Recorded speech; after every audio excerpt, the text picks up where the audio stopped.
And I'm wearing a pimple patch. No, what is that? It's like. Hi, everybody. Hi. You'll never know what we're talking about No. because we'll never tell you. No. But we will tell you we missed you. Indeed. Hi, Cecil never pays this much attention to me. Okay, everybody. Okay. I don't even have nails anymore, guys. They're gone. Yeah, they're my natural nails now. Disappointing. But I can play ukulele again, so that's like never shall never. Hi. All right. I'm not signing into anything. We're talking about Mandy today. Yeah, have you heard of it? Have you? If you follow us on social media, you probably have. Have you heard of it? Oh yeah, I should probably. Who's doing what part, do you think? Last week you did the easy part. God dang it. Because I remember, because I said I don't remember who did the easy part, so how about you just do the easy part? Okay. Who says with you is always the host? Is that me or you? What? Oh, me. I always say it because my name's first. Damn alphabetical order. We could probably start changing that. Change it. Oh, I don't know. I didn't know if you wanted to be Mandy or Red. I'm down for either one. I mean, like, obviously, I always want to be Nicolas Cage, right? Like, I love him. Well, then that can be easily rectified.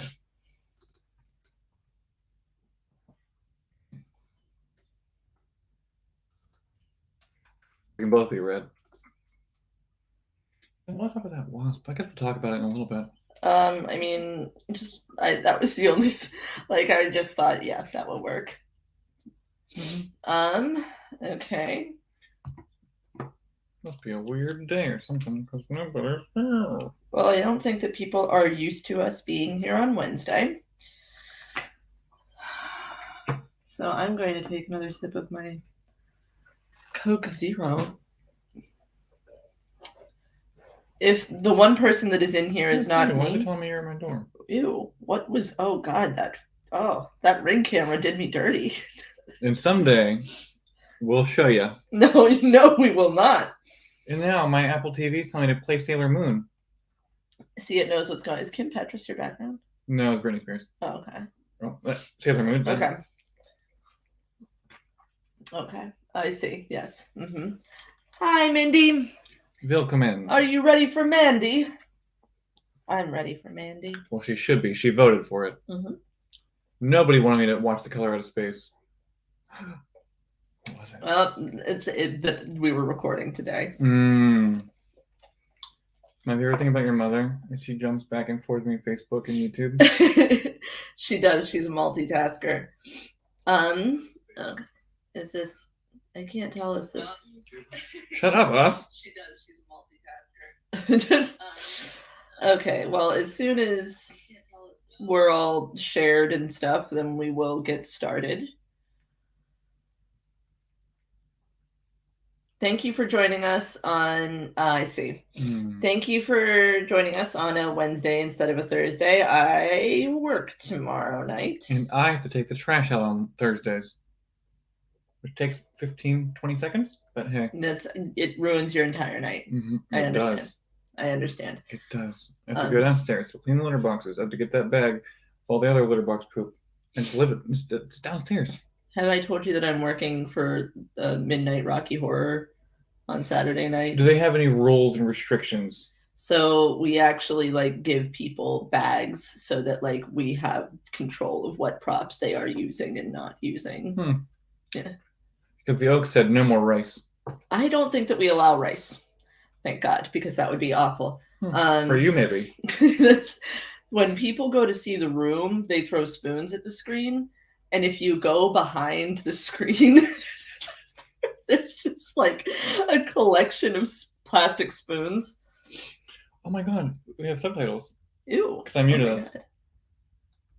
Called The Bags Virgin Kits. Yeah.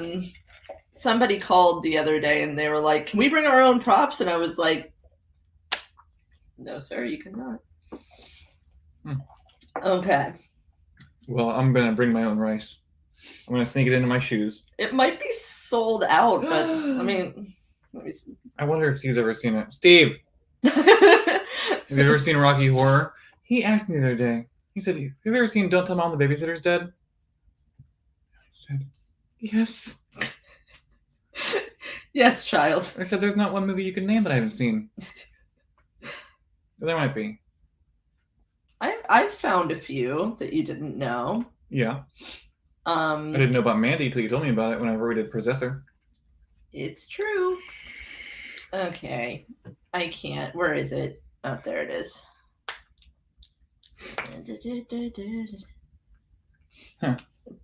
I can't figure out. What's in the prop bag? What's in the prop bag? What's in the bag? Does that count as horror? Rocky Horror? Yeah. I meant Kevin Spacey. Oh, yes. You mean 7. Yes, I would say so. Okay, so we have people in here. We should probably pay attention to them. Hey, guys. Hi, you know guys. what I really wanted to do this week after I watched this movie, Mandy? I wanted to do Revenge because it kept playing. It keeps playing before every Shudder movie I watch. And I'm like, I've seen it. I love it. It's great. It's so good. But yeah, I would like to. Oh my god. Oh my. Okay, so we should get started. All right, guys. Be cool. Be cool. Be cool. All right. Is my mother here? We are here to. Oh my god, I have a bubble in my throat. Pop it. We're here. I'm so excited. Why are there so many people in here? We're here to talk about Mandy. We've made it. It's because I said, does anybody want to hear me talk about Nicolas Cage? That's why you guys are here. I know it. I just know it. Nobody can tell what you're doing. That is massive. That is so much juice. Okay. Okay, welcome to season 2, episode 52, which is officially 1 year-ish, except we took like 3 weeks off. Yeah, here and there. Not in a row. Just random times. Yeah, for fun. Okay. Except none of them were actually fun. Okay. Oh, I forgot to change the back of the box description to the Shudder one, but it's fine. It's fine. I can go with the Shudder. It's fine. Okay, we're losing people, so we should just. Okay, guys, shut up. Okay, everybody, shut up. Everybody, shut up. Everybody, be cool. Okay, this is a robbery. Any of you fucking pricks move, and I'll execute every last one. Okay. See the wall in the back there. Okay, I'm hitting record. Okay, you ready? 3, 2, 1. Welcome to the Idiot's Guide to Horror. Counteracting the toxic culture surrounding horror fandom and breaking down your favorite horror movies. With you, as always, are your hosts, Kara Red Popovich. And Christopher Mandy Haberman. So everyone turn off the lights, grab your hallucinogenic wasp stingers and red gel filters, and let's get ready to dissect Mandy. It's from 2018, and it's directed by Panos Cosmatos. I think it's Cosmatos. We'll never know. Cosmatos? Cosmatos. I like Cosmatos. Cosmatosis. This movie has it. Has it all. Cosmatos. This is... This movie has it all. Cosmatos. How's Revenge related? It's related to everything. Well, it is a revenge film. Mandy is a revenge film. Good point. Okay, so... Do you like revenge? Do you like bikers? Do you like a jar full of LSD? A jar full of LSD wasps? Do you... was the wasp just like soaking in the LSD, or is that like his own thing? I think it's its own thing. We'll get there. Right now we should tell people what this is all about. It's not about the Rocky Horror Picture Show. It is... So Mandy is on Shudder right now. That's where you can watch it. And I think it's on some various other strange apps. It's also available to rent or purchase. And the most important thing that we need to discuss right off the top, if you are not new here, then you know where this is going. And if you are new here, I fucking love Nicolas Cage. And this is a Nicolas Cage vehicle, y'all. Mm-hmm. And he drives the vehicle. 2 vehicles. He drives the Bronco too, and then that other one. He does. I love him so much. And this is... Can you tell about the award he just won? Nicolas Cage just won a Lifetime Achievement Award. I'm gonna cry. I'm so excited. It's my boy's year. It's his year. Everybody's finally starting to recognize Nicolas Cage is the best. And I couldn't be more excited and more proud. And today we're going to discuss what I consider to be other than Pig, his best performance. But the bees. Oh, you think the bee? No. No. It's not. I liked The Knowing. I haven't seen Knowing for a long time. Me neither, but if I watch it, it's going to be bad. Yeah, I have to keep it in my brain. Your brain as good. I like that. I love The Color Out of Space. Color Out of Space was fantastic, but would I say it's his best performance? No. No, he was like a dad in that one. Right. Even though this one could have been A Color Out of Space. And let me tell you, I watched like a lot of Nicolas Cage. Like a lot. Like Hulu made a category for me, a lot of Nicolas Cage. What about Face Off? I love his introduction in Face Off. I think like that is maybe like if I were to make like a playlist or a reel of quintessential Nicolas Cage, like him dressed in the priest costume, like headbanging to that hymnal, great stuff. Great. It's like that's him for me. That and the scene in Moonstruck where he's like, "You see this hand? I lost this hand." Yeah, that's all I'm saying. Nicolas Cage is perfect. But anyway, Chris, did you pull up the back of the box description that you wanted us to see? Originally, everybody at home listening, I picked one from Letterboxd, the back of the box description. Maybe I'll read them both, but I probably won't. I like the one from Shudder better, the description, so I'm going to read it from there. But picture it, if you will. Is it even my turn? Picture it, if you will. Do you want me to read it? Picture it, if you will. Okay. The year is 1982, maybe. I don't remember. 1983. The year is 1983, maybe. You are still, from last week, coming home from summer camp, alone, orphaned. Right, you were orphaned because your parents... Not orphaned, abandoned. And then they died. So abandoned and orphaned in quick succession. So this time you're Oliver Twist hitchhiking it to the nearest Blockbuster, which in 1982 was probably on every street corner. Who can tell? You want a movie to make yourself feel better after having been abandoned by your parents. And what better to cheer you up than this one? This is an upper. This is an upper. I mean, I laughed the whole time after the first hour. It does get pretty funny, and it's all Nicolas Cage. I am your god now. It is. It's all Nick. It's all Nicky. Okay, what about Willy's Wonderland? What about the acting in that? Listen, that was an incredible performance, but not in the same way that this is. And I'm sorry that I am sitting here and telling the truth and being honest about the fact that Nicolas Cage's performance in Willy's Wonderland, which is not the best movie ever written, but his performance was fantastic. You knew what you signed up for when you watched it. Thank you. You're not. What do you expect from me? All I want is for Nicolas Cage to fight animatronics and rip their heads off. That's all I want. And without uttering a single word. And just being expressive and funny, and just he's face acting the whole time. That dance was improvised on the spot. Oh God, I love that. And if you don't know what we're talking about, Willy's Wonderland, we did a podcast on it. It's probably episode number edited in. 36. We don't edit this show, guys. It's episode 36, I think. We'll never know because I'm not going to look. So you're on your phone right now listening to this. Yeah, look at it. Look at it. Just look at it. Or watch the movie. It's probably still on Shudder. Yeah. So anyway, you're at Blockbuster. You want a video, make yourself feel better for being abandoned. You pick up this one. It's called Mandy. You think, oh, cool. My mom's name was Mandy. Oh, cool.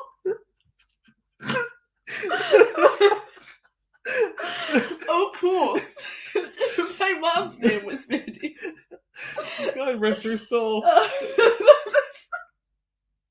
Anyway, you turn over the box and it says, "The quiet life of a devoted couple, Red and Mandy, takes a dark and bizarre turn when a nightmarish cult and their maniacal leader seek to possess Mandy, body and soul. A shocking assault on the innocent pair leads to a spiral, surreal, bloody rampage of all-out, mind-altering vengeance. A Shudder exclusive." A Shudder exclusive. You heard it here. Why did I see it in theaters? Shudder. That's a good point. I'm going to email them right now. Yeah, they're trying to stake claim in a land that they bought that was already out there in the world. So here's the thing about Mandy. It is I'm gonna issue some trigger warnings, or just one trigger warning. This is pretty emotionally upsetting in some parts, I would say. And there is grief, an exploration of grief. There is also some disturbing cult-like stuff.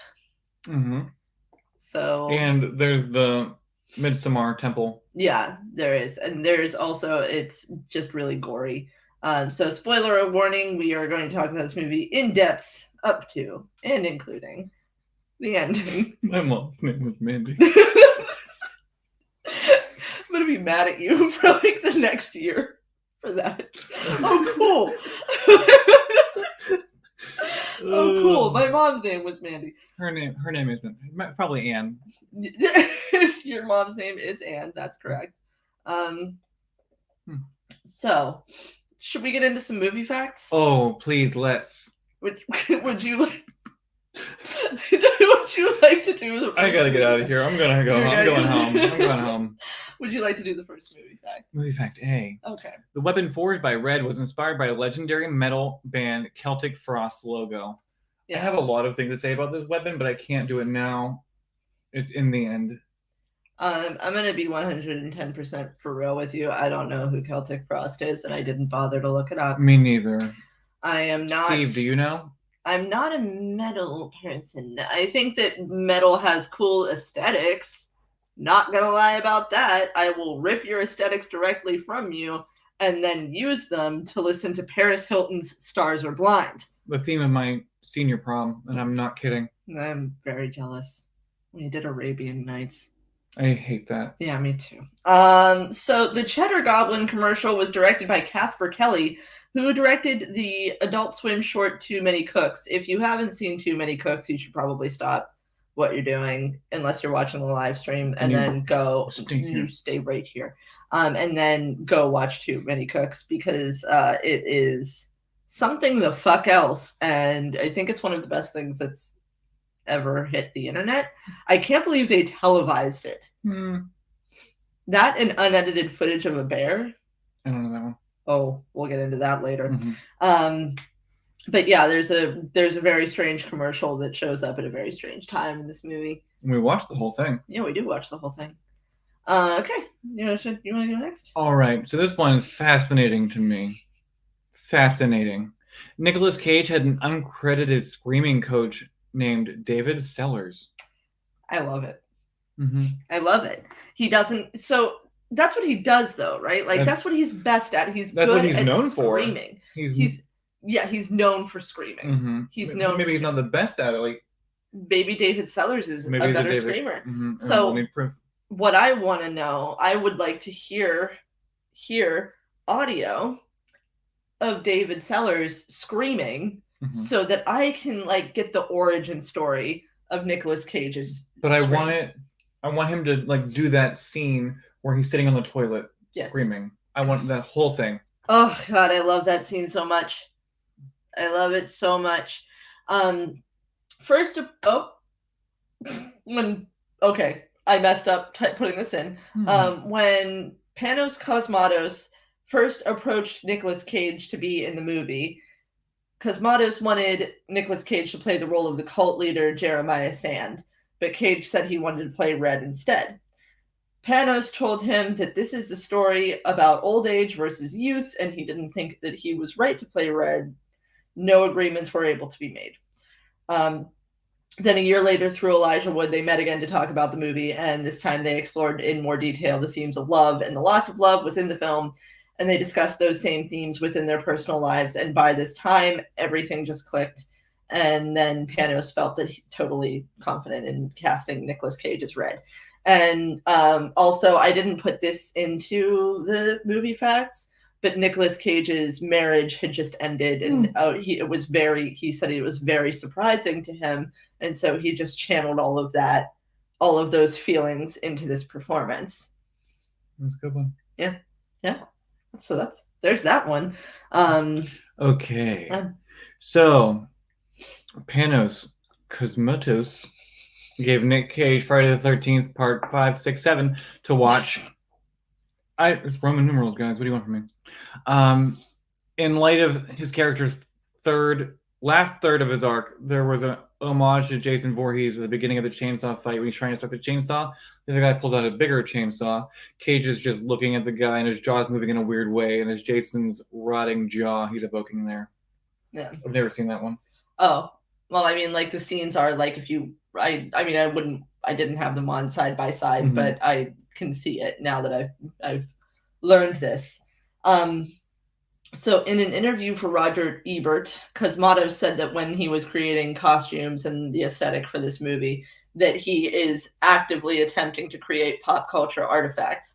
So if you watch this movie and you're like, damn, everything looks like it would be a really good Halloween costume, that is deliberate. That's on purpose. Everyone looked like they were in Slipknot. Well, even just the way that Nicolas Cage is dressed, like that shirt with like the underwear and like my favorite shirt. Yeah. You ripped my shirt. Yeah. Yeah. All right. You want to do the last one? When I was writing the film to amuse myself, I imagined a sequel that took place with Red Miller, he had a last name, with Red Miller fighting Nazi punks in a bombed-out city. Cosmatos, oh god, that's good. Cosmatos said, "I don't know if it would ever happen, but it's a fun thought." Yeah. So basically, he had an idea for a sequel in mind, but he didn't. He decided not to make it. I want that sequel. Yeah, it's not too late. It's never too late. All right, guys. You ready to talk about Mandy? I am. So basically, like, this movie is going to be very simple for us to walk through because there's like 3 things that happen, right? Like there's like just 3 acts that are like very clearly like sectioned off. Yes. So we have the beginning, which is a love story, then like the middle, which is like the turn of events, and then the end, the consequences that come from the turn of events. So I need everybody within the sound of my voice to remember this for whenever I'm dead. I want the opening quote on my tombstone, so help me God. Do you have the opening quote written down? Yes, ma'am, I do. Would you like to recite it? It goes, when I die, bury me deep, lay 2 speakers at my feet, wrap some headphones around my head, and rock and roll me when I'm dead. It's pretty cool. So, it's pretty bitchin'. You've all heard it.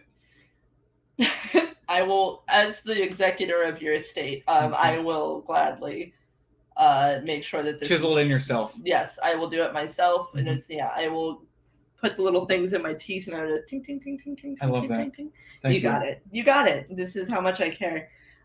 So Mandy opens up with a title card that lets us know that this is taking place somewhere near the Shadow Mountains in 1983 AD. I love the title cards. Yeah, they're beautiful. The third one's my favorite. The Mandy one? Or the second one's my favorite. Yeah, I love that the title comes an hour and 15 minutes into the movie. I like paused it this time because I have seen this in the theater twice. I hadn't like watched it at home for like the whole way through for a long time.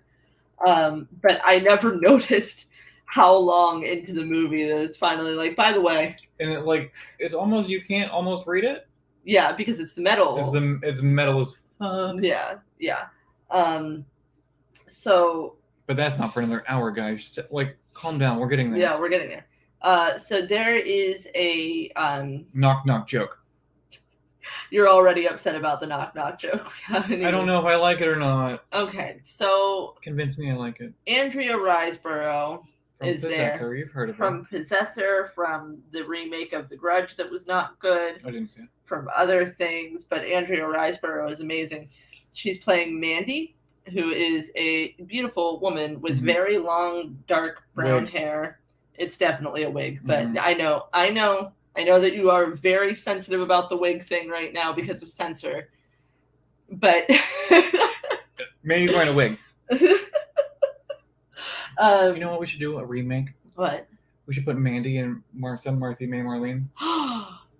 Oh God, I love Martha, Marcy May Marlene. It's never streaming anywhere. I know, it's so hard to find, and it's so good. That was one of the last movies I rented from Family Video, and I know you should have never given it back. I did not. Oh, cool. I forgot to return it. I still have it. So make that somebody. She's sitting there at a drawing desk, like at a drafting table, drawing something, and then who walks in but Sir Nicolas Cage, because I've decided I have knighted him. Okay. Sir Nicolas Cage, do not try to correct me on this because I will throw hands. Yeah, don't tread on these. Yeah, no.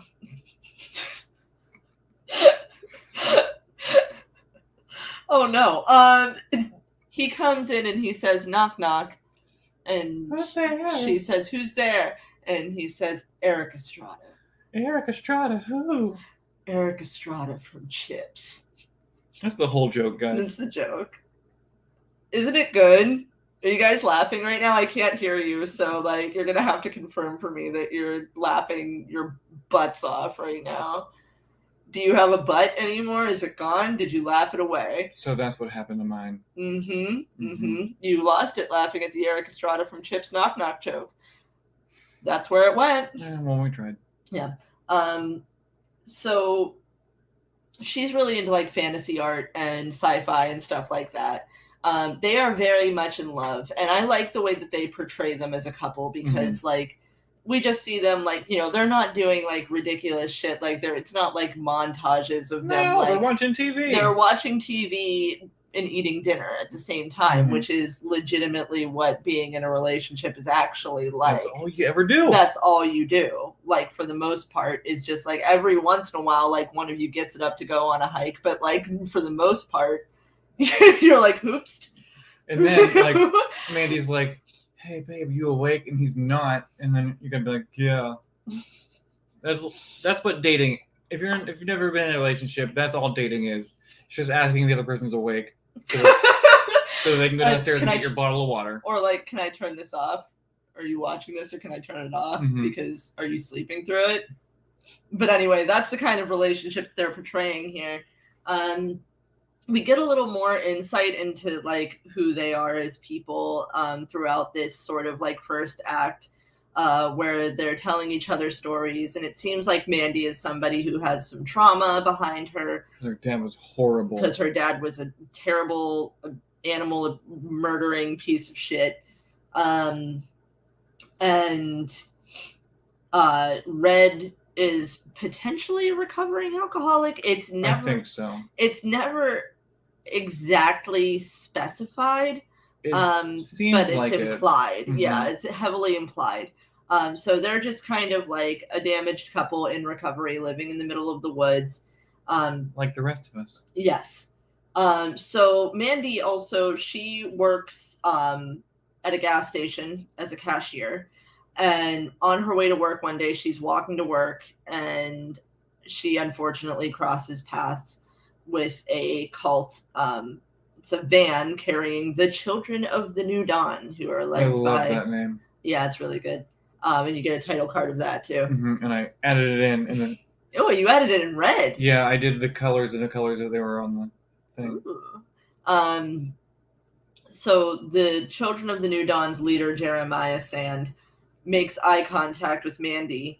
And when he makes eye contact with her, everything slows down. It gets a little hallucinogenic because this movie, if you are not into like psychedelia or this might not be for you. It's definitely not for you. Because that is definitely his style. Have you ever seen Beyond the Black Rainbow? No, but I keep meaning to watch it. It's pretty fucking good. Yeah. But he is absolutely, he becomes obsessed with Mandy very quickly. And back at their compound, he calls his old lady to his side. I don't know her name. Mother Marlene. Mother Marlene. Which I put in my notes the entire time as Sister Lucy, but Sister Lucy's the young one. Sister Lucy is the young one with okay, we'll get to that. But Mother Marlene is, he's like laid out all sad, and she's like, what can I do for you? Did I do something wrong? And he's like, everything you do is wrong. But she's the most sensual. Nope. She is who they chose to play the new Sally, to play Sally in the new Texas Chainsaw Massacre. What? Yeah. What about the real one? They didn't use Marilyn Burns. What's she doing? I don't know. She turned it down? And I don't think so. I They don't didn't know even if offer they to asked her. her. I have no idea. I don't understand the origin, but she's. But they got David Larroquette. They did use John Larroquette. John Larroquette. For the David's opening. brother. He did like 2 lines I in the didn't see opening. it yet. It's not. You don't need to worry about it. That's my official statement on. Damn it, mine's in my car. It's my official statement on Let's hold a whole ice cube. The Texas Chainsaw Massacre, the new movie. And anyway, so Mother Marlene, Chris, why are you displaying bananas? They're just sitting on the table. I don't know who put them here. It wasn't me. I bet it was Steve then. She's like, he's like, everything you do is wrong. And he's like, that girl, I need that girl. Mm-hmm. And she's like, do you want me to get her? And he's like, no, I want Brother Swan. And he looks, in my notes, I wrote down, he looks just like how you think he would look. Brother Swan? Mm-hmm. Yeah. Yeah. Just like a weasel, like a melted weasel. Mm-hmm. Yeah. Love it. Yeah. So he talks to Brother Swan. Brother Swan's like, I'm going to get her. Yeah. He says, don't worry. Do you have the horn of Abraxas? Right. Which I didn't. I don't have the horn of Abraxas. Not on my person. Thank God Brother Swan had it. Yeah, because I keep leaving it everywhere. I can't remember the horn of Abraxas all the time. I need one of those Apple AirTags to put on it so I can keep track of my horn of Abraxas, which looks like a pumice stone with a hole drilled into it. It does indeed. But that'll come into play in just a little bit. It's called the tooth of Abraxas. Well, what the fuck ever. I wrote down horn. That's what you're getting from me. Okay. That's fair. I don't want you to change anything about yourself for me. Are you sure I wrote down? Yep, I wrote down horn. Damn it. Well, anyway, they discuss how they're going to have help from the Black Skulls to kill Mandy. We don't know what that means yet, but we're going to find out. Here's the part that bothered me about the movie. Maybe it didn't bother me. It's just something I noticed. They live on Camp Crystal Lake. Yeah, that's on purpose. Okay. Yeah, that's on purpose. Yeah, because remember in the beginning when you told me about... Yeah. Yeah, it's an homage. I'm back. You enjoy it now? Mm-hmm. It's okay. They don't say camp. It's just Crystal Lake. So Mandy's at work and Mother Marlene comes in and starts being a fucking weirdo. Yeah, like if I'm at work, don't do this to me. No. Please don't do this. Don't ask me how my book is. I'm reading it to ignore you. I wish that, like, what if I lived in the middle of the mountains and had a job at a gas station that, like, people rarely came into and I could just read as much as I wanted? Wouldn't that be cool? All those books in my cupboard would be read instead of just sitting there after I buy a new one and put it right in the cupboard. Yeah, I hear you. 100%. So, yeah, Mother Marlene's asking her all kinds of questions, asking her where she lives, and then Mother Marlene leaves. Later that night... Yeah, because she says, see you later. Yeah, which is creepy. Mm-hmm. Later that night, Brother Swan drives out to where the Black Skulls are, and he blows the tooth of Abraxas. Or the horn. Or the horn of Abraxas. Well, we'll never know. Depending on who you are speaking to. My copy of Shudder said horn, I think, so... Oh, okay. Your copy of Shudder just had edited which in. Which I'm leeching off of you anyway. Can you get the, instead of like the tooth, can you get the horn of Abraxas? So he gives them like a member of their cult as a sacrifice. And that's their payment. What is he drinking? Kidnap. Is he drinking the LSD out of the jar? I think so. I wrote down like a nice bottle of milk, a nice jar of milk. Swan offers him a nice jar of milk, which he drinks happily. Blood. Blood. I do not think that it's milk.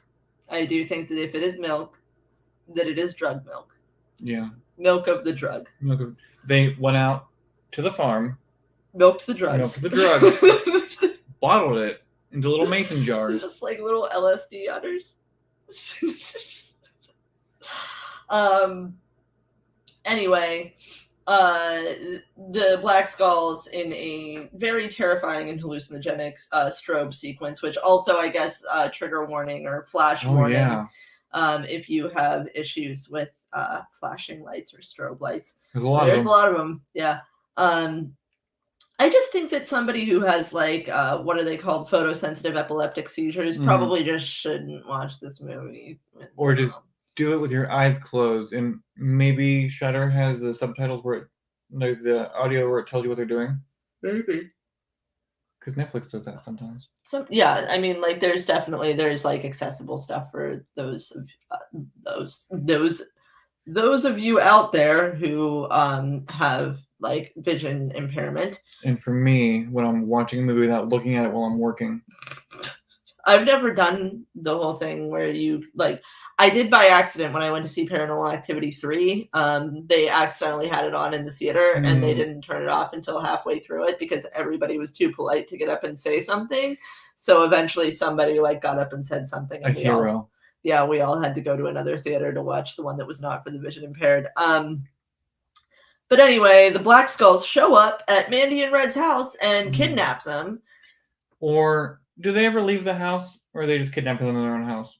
No, they take them to their house.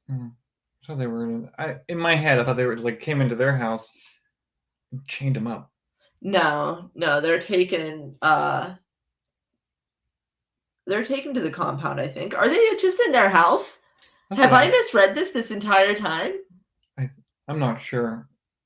I just seen it like the way I saw it happening in my mind's eye. The way Brother Jeremiah Sam taught me was that the van pulled up to Red's house. Then he blew the tooth horn of Abraxas. The bikers came to Red's house, and then they abducted them inside their own house. That's okay. So they're in the house, and I have been stupid about this movie for a long time. I'm very stupid. I said horn. I'm very stupid, everybody. I'm sorry that I'm stupid. Yeah, maybe. Anyway, they're in their house and they subdue or anyone's them. house. Could be your house right now. At home. Check your closets and make sure that Nicolas Cage isn't in there in a tiger shirt. Listen, best day of my life. What's that? Who does that song? Is it Noah and the Whale? They do the best day of my life song with like the ukulele picking. Like I'm not sure. Comment down below if you know who sings that song. That's how I would feel if Nicolas Cage was just magically in my home. Oh, you know what we didn't mention that we need to for no reason at all? Yes. Before they get abducted, Nicolas Cage goes outside, lights up a cigarette, takes 2 hits and throws it away. Weird. It's life on the farm. Yeah. At least he smokes outside. He does smoke outside. Nobody smokes inside in this movie. And no animals are really harmed, except for that hornet, maybe. Yeah, well, fuck them. That guy did not. I don't like looking at that thing. I'm not gonna lie. Those are the murder hornets they've been warning us about for 20 years. The murder hornets that are on the other side of the country that are never going to come over here. Well, what about when it gets warm? Last year, that was the concern that they were going to like somehow end up over here, but they stayed in the Pacific Northwest. You can keep them. Yeah, you can keep them over there. Sorry, Seattle. Anyway, they were subdued in their own home, and they tie up Red and hide him somewhere, and then Mandy is tied up. They squirt LSD into her eyeball. And then for extra measure, they take some giant hornet type thing with a big old stinger butt, and the stinger, they stab Mandy with the stinger butt. I feel like it's what Jim Morrison did all the time. This is a very Jim Morrison thing to do. Yeah, he was known to, LSD in the eyeballs. So how far of a stretch would it be for like the murder hornet in the neck? Also, does Jeremiah Sam, now that I'm thinking about it, does Jeremiah Sam feel a little Jim Morrison to you? Yeah, he feels nothing like the Carpenters. Yeah, he thinks they're phenomenal. I couldn't name one song. You couldn't name one Carpenter song? Name me one, I'll know it. Don't you remember you told me that one? Oh yeah, I know that one. You know that one. It is phenomenal. It is a phenomenal song. Mhm. Yeah. I keep thinking of the Mamas and the Papas. I love the Mamas and the Papas. Clarence is underneath Chris's shirt, and I just noticed. I just put this shirt on. I was gonna wear the shirt to work tomorrow, but oh well, no, you can't now because Covered in there's hair. dog fur all over it. I'll just throw it right in the garbage. Anyway, so now that Mandy is all good and drugged up, they take her into the living room where the rest of the cult is all lounging about, and then she meets Jeremiah Sand, who's like, "Your soul called out to my soul," and she's like, "I don't even know who you are. Like, I don't recognize you." And he's like, "Oh, but I recognized you. This is what you sound like, men. Just want everybody to know that." Happy birthday, Karen Carpenter. I think she's dead. She did pass away from complications from anorexia. But yeah, just so everybody knows that's what it's like when you're like, I'm not interested in a man's like, I am though, so I'm not going away. And then sounds he like grabs a record, puts it on, and says, "Hey, Jake the Carpenters, I think they're sensational." But it's not the Carpenters he's playing. He's playing his own song, right? Which I looked up yesterday. You can find it on Bandcamp, and I'm not sure if it's on Spotify. If you look on my SoundHound from yesterday, is that what it's called? Yeah, like it's like they actually have the cover and everything. They released it. It's called "Amulet of the Weeping Maze" by Jeremiah Sand. Yes, and it's like supposed to be like his origin story. He thinks of himself as a Christ-like figure. Well, don't they all? Yes. And he takes off his robe, and he's just slinging dick for like a good 3 minutes. A long time. There's a penis on the screen for a long time. He was upset that he didn't become famous for his music, so he had a much higher calling from God. I guess it was to be a cult leader. This scene in this movie is like amazing. It is Jeremiah giving this monologue for what seems like 5 solid minutes. Yeah. Not blinking. With a red gel filter, and then Andrea Riseborough's face is continually getting like slightly superimposed over it. So it's like he's sitting there talking with just eyes wide open. His mouth, you can't see it moving, but it's... Yeah, it's very disorienting. I would not recommend watching this movie inebriated in any way, shape, or form. Like how I saw S. Darko. Ooh. Uh-oh. I'll tell that story off the air. Okay. So Mandy's like, "You made this song?" And he's like, "Yeah." And she's like, "This sucks. Like, it's bad." She just laughs at him. And then she laughs hysterically at him. And like when she starts laughing at him, the other cult members kind of have a hard time not cracking up too.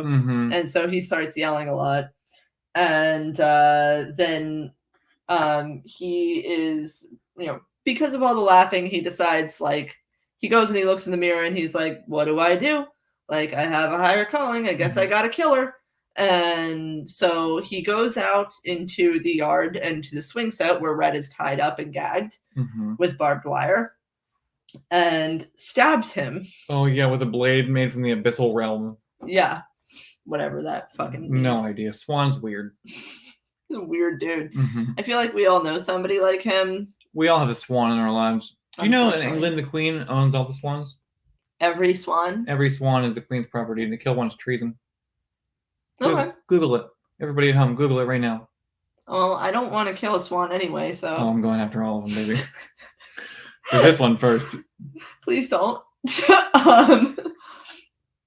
So yeah, they have like this monologue about like Jeremiah Sand is like, "Oh, you and that little whore think you're so in love." And he's like, "Let me show you what love really is." And he makes Sister Lucy get on her knees in front of him. And then he like puts one bullet in the chamber of a revolver and spins it. And then he's like, "Show this man what love, how much you love me." And then she pulls the trigger. and nothing happens, but it's, you know, she's showing her devotion. And he's like, that's what love is. And then they string up Mandy and burn her alive. Yeah. In a very lengthy sequence. And during the scene, they go over everybody's faces. You know, Swan, who's like having a great time. One of the mullets who's like licking his lips. Right. The other mullet who's just laughing. Did I say Swan? Mother Marlene's like in delight. Lucy's showing like some sort of remorse. Like a little bit of empathy, yeah. Mm-hmm. And then Jeremiah is just full of himself. Right. And Red is just barbed wired in the mouth. Barbed wired in the mouth, but crying. Mm-hmm. So after she is completely burned alive. Yeah. The something about a whore, the brighter the flame. Mm-hmm. The Red gets out because, you know, Jeremiah and his followers depart. Well, Jeremiah was a bullfrog. He was a good friend of mine. They leave, and Red gets himself out of his gag and ties, and then he goes into his home. What is that Cheddar Goblin? And then there's a Cheddar Goblin commercial playing, just cause. Yeah, why not? Why not? And then he falls asleep, and he has a cartoon dream, a cartoon nightmare, where Mandy's face is melting. This is the only cartoon dream that I made note of. The other two I just ignored. You just ignored them? I thought the animation was interesting. It was interesting, but I didn't think they were long enough to merit me writing it down. No, and it's not as important, I think. I think that the last one is kind of important. With the Joel? Yeah, with her eyes turning. Mm-hmm. Yeah, anyway. So he wakes up, and then my favorite scene in the movie happens. Mm-hmm. He goes into the bathroom, which, by the way, this bathroom. Yeah. Go look at my bathroom. Be happy with what you have, everybody. My bathroom. I want this to be my bathroom. I love this someday. Bathroom. I love it. But Nicolas Cage. Subscribe to our Patreon. $500 a month. We can get this bathroom, guys. Nicolas Cage, my favorite actor. Nicolas Cage. He goes into this bathroom, rips through the medicine cabinet or like the cabinet underneath the sink, whatever, finds a handle of vodka. Mm-hmm. And he's hidden. Right. He's in a tiger shirt, like a baseball style tiger shirt, and then tighty whities. And he starts drinking the vodka and pouring it all over himself while just screaming. This is when Jim Jessels, or whatever his name was. David Sellers. David Sellers came in handy. Right. He's just screaming for 2 straight minutes. Some of the best screaming you've ever heard. Yeah. And like sits on the toilet, screams some more. Mm-hmm. Just like guttural grief. And but then we get to meet the most underrated character in the movie. And who would that be? Carruthers. Yes. I know nothing about this man. No, we're not supposed to. So this is the thing, like, you know, this is the point when we're supposed to like start to wonder if like Red is some sort of like former like ops agent or whatever. If this was a normal movie. Yeah. Like if this was like they did that with that Bob Odenkirk movie that I liked last year, Nobody. Like, you know, it's not just a normal guy. He's a badass guy with a past. So, like, he goes to visit Carruthers, and Carruthers is played by Bill Duke, who is a character actor that was mostly known in the 90s. You should look into his stuff if you don't already know who he is. But he goes to Carruthers, and he goes to get his crossbow. And Carruthers is like, you know, it doesn't look like you're trying to just hunt animals. No, he says, no, I'm hunting Jesus freaks. Yeah, I'm hunting Jesus freaks. They're a bunch of weird hippie types. And he's like, what? You know, I didn't know they were in season. And he was like, no, they burned her alive, man. Mm-hmm. Yeah. But then Carlos gives us somewhat of a backstory in the Black Skulls, how they were created. They're like mentally warped from a special batch of LSD. Mm-hmm. That doesn't explain the voices, though. No. No, I mean, but I don't like think anything ever will. also what explains Nicolas Cage's voice at the end too, though. Point. Good point. Yeah. And we'll get to the right. But he doesn't only just grab the crossbow. He decides to create a battle axe, and the battle axe is like it's beautiful. I want one. The most unwieldy thing I've ever seen before in my entire life. Why? I don't know how you would hold it without it slipping out of your hands or cutting yourself. Because it's like smooth. It's too smooth. There's nowhere to hold. Like it looks sharp the whole way down. Like it's not rounded.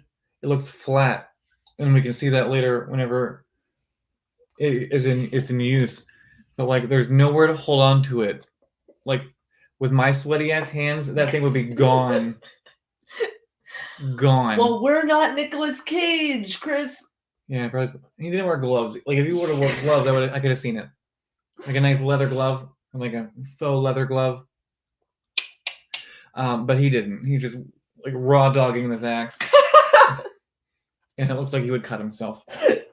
I just remembered that you said, "Oh, cool, my mom's name was Mandy." Put that on my tombstone.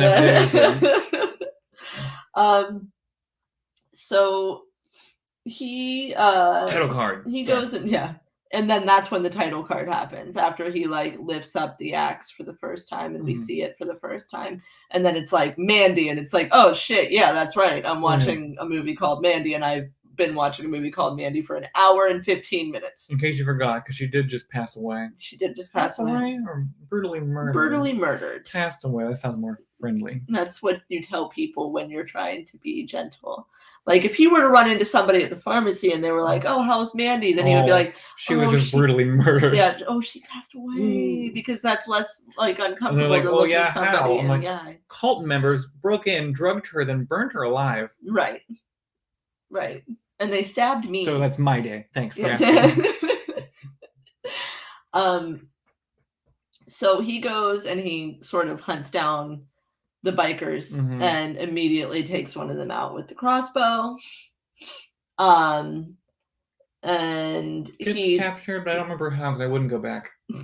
He's just not very smart about it. He runs out to try and get the guy that was hit with the crossbow, and he's captured in the process of that. But they take him to their hideout, which is just like a house. Yeah, it could be my house, could be yours. Yeah. And they have him chained to like a radiator, and then nailed to the bench. And this is when we see the Black Skull gang, like really see them for the first time. And the one that's like currently torturing Red is like slippery, lubed. Yeah. Yeah. It's like the wettest version of Slipknot you've ever seen. Yes, yeah, it's a very lubed up version of Slipknot. I don't know what's happening. I don't understand I didn't write down anything he says, but he says something, and is like affected. His voice is affected, like he's using like a ghost face talking box. Right. Yeah. And they are just like snorting piles of drugs. Yeah, just absolute, just heaping, steaming piles of drugs. So one of them rips Nicolas Cage's shirt, and he's like, "That is my favorite shirt." And then what did they say? And he's like, "I don't want to talk about that right now." Well, he says Mandy's still burning. They just keep everybody in this movie for the next hour we have left going to just mention how his wife is burning still. Yeah. In hell. Is what they mean. And he's like, "I don't want to talk about that right now." And then he calls him a vicious snowflake and beats him to death because he got the bar loose that he was handcuffed to, beats him to death, or so we think, because I wrote down to death. And then he pulls the nail out of his hand, which is the only part I had to look away from. Really? That one didn't bother me that much. Nothing here bothered me that much except for the hornet. I could look at the hornet, but I did not like it. The nail, I don't know what it is. I could feel it in my own hand.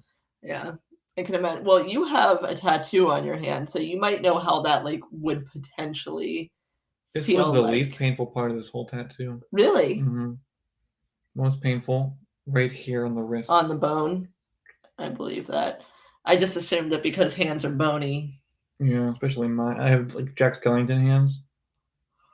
I have little small doll hands. Anyway. We're available for hand modeling for a modest fee. Anyway. So he takes out the other Black Skull member in the house In and the then porn room, yeah. Right. And then he attacks the other one and says, "You ripped my shirt." I love it. And kills him. And then he snorts a mountain of cocaine. A mountain of cocaine or whatever that was supposed to be. I don't know if it's necessarily supposed to be cocaine, but it's drugs. It's a mountain of powdered drugs. Yeah. Or powdered milk. Oh, it is cocaine. He consumed some of their cocaine and tainted LSD, causing him to instantly and severely hallucinate. Because what he does is he opens the jar that I thought was milk earlier, smells it, says, okay, dips his finger in it, and then puts it right in his mouth. And then his eyes get wide and he's transported to a different realm. Because most LSD, not like telling you to do it, is LSD is measured in micrograms and given to you on like usually a paper because it's such a small amount that you would do. However, Red takes like a whole fingerful and puts it right in his mouth. Sure does. And he sees his face melting off, and he's like, ah. Right. There's like a wax mold of his head that it melts. It's really cool. It's Very really possessor-like. Yeah. So what happens? So Red goes up on the roof and uses his crossbow, which you don't use like this. Right, that's not how it works. It's like that. Yeah. You pull it back like that. Shoots one of the skull heads in the neck, who's warming himself up by the fire, like a nice, lovely campfire. But it's a burning car. He pulls it out of his neck, and he's like, whatever. So Red goes down with his axe, and they have an axe fight, except the other guy has a knife. It's a nice fight. We enjoyed it. This is a super cool choreographed fight. All the fights are really good. Yeah. Then Red wins, pushes him in the fire, and then the whole time the skull head is burning. He says, Mandy burns, she burns, she burns. So what does Red do? But he cuts his fucking head off. Does indeed. And then finds a loose cigarette on the ground and uses the severed head to light it. Yes, because the severed head was, being cauterized by the fire. And so he lights it off of the severed head, which is the best thing that has ever happened in a movie or to anyone living. That's the only way I'll smoke another cigarette. Is if you have to light it off the severed head of your enemy? Fair. That's fair. So then he makes it to the cult. Yeah, I don't know this guy.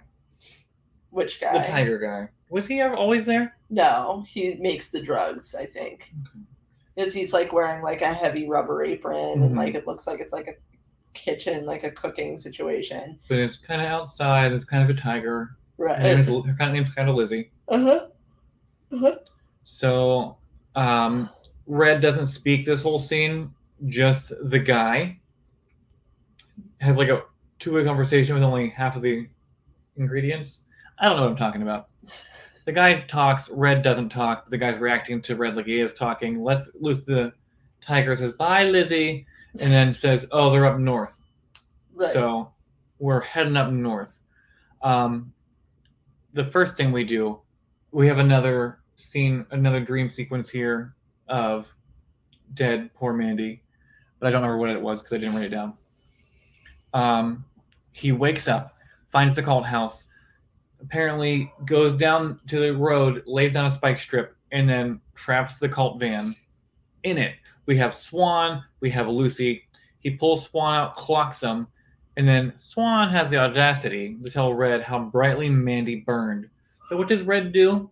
He takes the pointy end of his axe, because there's like a spear on one end and an axe on the other end, and shoves it through his mouth. Does indeed. And then, before he does, the guy says it's better to burn out than to fade. And before he can say away, that's when he gets the spear shoved into his mouth. And he deserved it. It's so grotesque. It's like really brutal. It's really tough to watch. He lets Lucy go. Yeah. Of course he lets Lucy go because she clearly has some sort of empathy and maybe a life ahead of her. Mm-hmm. Though I don't want to know what it would be like. Right. You know how horrible that would be? Terrible. But then he kills somebody else with his axe. Mullet guy. And then he finds the other brother, the other mullet, and has a chainsaw duel with him. And the chainsaw duel is nutso kabutso, because I don't know, like, what year did Turbo Kid come out? Like, this feels like it's pretty entwined kind of visualistically in some ways with Turbo Kid. 2015. Oh, okay. So then, he wins. He wins every fight, every battle. Against the world's longest chainsaw you've ever seen. And just against everybody. Mm-hmm. Sorry. So then he goes underneath the church, and the first person that he encounters is Mother Marlene. And she starts trying to bribe him with sex. Mm-hmm. And he's like, no. And so he cuts off her head and throws it into the room where Jeremiah Sand is.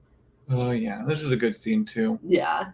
It's just a lot of Jeremiah talking about how great he is. Look at what God has provided me. He lets Red know that he's just a meat without a soul or a brain or radiant light. And he lets them know that Jeremiah can save his soul. And then, while Red is still approaching, he finally starts getting scareder, I guess, and offers to S the D. He does. He says, I'll blow you, man. Mm-hmm. Is that what you want? Nicolas Cage is just like... He has his hands around his head. Mm-hmm. Around Jeremiah Sand's head. Yeah. And then he starts saying, Jeremiah Sand starts saying, you're nothing, whatever. Mm-hmm. Just saying, I'm so much bigger than you, kneel before me. And then Nicolas Cage, whose voice has become distorted as though he is some sort of demon, goes, I'm your god now. And then crushes Jeremiah Sand's head with his bare hands. We see an eyeball. We see an eyeball pop out. We see just blood everywhere. It looks really good. Mm-hmm. It looks really good. It looks very convincing. It's not I don't know, his head doesn't explode, but it does cave in. It does cave in. Yeah. So he sets the entire church on fire. Mm-hmm. And then drives away. Yeah, but okay, now here's the part that confuses me. How many moons are in this sky? However many moons are on Galactus, because I think that's, what the thing, I don't know. I don't know what Galactus is. Is that a real thing? It's like a fantasy planet.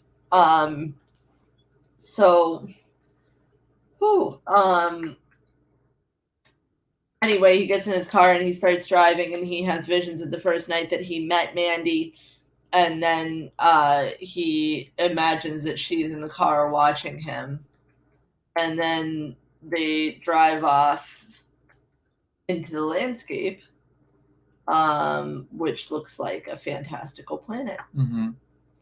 And that's Mandy. Yay! Everybody. Mandy in the sky. I am. Do you want to take a walk down Letterboxd Beat Street? Oh yeah, I almost got my keys out, but I'm not ready for that yet. Not ready for the keys yet. Okay, so this week and every week, like every week before, we pick a review from Letterboxd because it's on our home screens, just so that you have somebody else's opinions about the movie, not just the two of us, not just your own. But maybe you can see a different side of things. Maybe they're just really dumb and funny. The review I picked this week is from David Elric, who gave it 4 stars, and they said, if this film were any more metal, they'd have to mine it out of the earth before each screening. Yes, it's me, the ultimate authority on what is and is not metal. The kid who bought Metallica's Reload in 7th grade listened to the first song a few times and moved back to the dark recesses of emo without ever looking back. But seriously, Mandy is super metal. Delighted it exists. Andrea Riseborough and Nicolas Cage both get performances as good as any I've seen this year. Okay, that's good. I do like that middle part. It's really funny. So my review comes from Karen H on Letterboxd Beat Street, She gave it 5 stars and said, "Fuck everyone who doesn't think Nicolas Cage is one of the most tender actors alive." Yeah. Concur. I concur. Because Nicolas Cage is one of the most tender actors alive, and this movie proves it. God damn it! And so does Pig. I haven't seen it yet. It's so Still good. on Hulu? It is on Hulu. I saw it at Target the other day. It's so good. So this does not pass the Bechdel nor the Duvernay tests. This is very much a movie about men, kind of about the way that men idealize women. I think there's a little bit of that theme. But we definitely don't have, even though all the female characters have names, they do not talk about anything other than men. Mm-hmm. And even like that gas station scene, like technically they're not talking about men, but does it really count since she's like fishing for information for a man? Mandy's not really like replying to her. Right. Yeah. So, Idiot's Guide to Gore. I gave it a 4.5 out of 5 before I finished watching it. I think it might be a 5 out of 5. I think it's a 5. Yeah, I would say it's a 5 out of 5. It's like cartoonish at times, but it still is a lot of blood. Mm-hmm. And that eyeball looked really real. It did look really real. It was really fantastic. All right. I guess we're going to get our keys now. We're doing such a good job. Look at this. Are you ready for this? Look at this. Wow. We are doing such a good job. I'm going to be able to take that test tonight. We're going to get our keys. Oh, baby. Every week. Ooh, baby. On Idiot's Guide to Horror. We like to imagine that we've been given the keys to remake or reboot. And then I ruin everything. The film that we are talking about.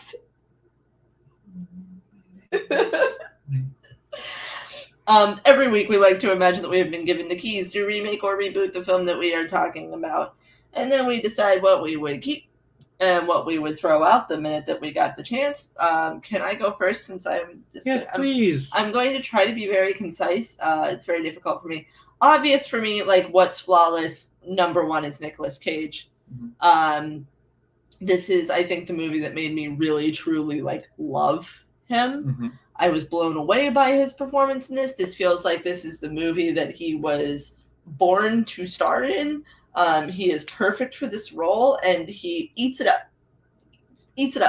Andrea Riseborough is also amazing, but I feel like we don't really get a lot out of her before we lose her. I'll get back to that when we talk about what we would change. And it is a perfect mix of horror, camp, psychedelia, sentimentality, tenderness, like a romance, cult story. Like, there's so many things here that are absolutely like grindhouse stuff, because like there's like this biker gang that wears like spiked helmets and like takes a bunch of LSD. It is insane, and it shouldn't all be so cohesive. It shouldn't all work together, but it absolutely works together, and it forms this beautiful picture. So I love that very much about this. Also, the choreography of the fight scenes, like, I genuinely, like, I have like a physical reaction to them, like, in a good way. Like, I enjoy them so much, and my heart feels full. They're really well choreographed fight scenes, and they're really fun to watch. So that's me.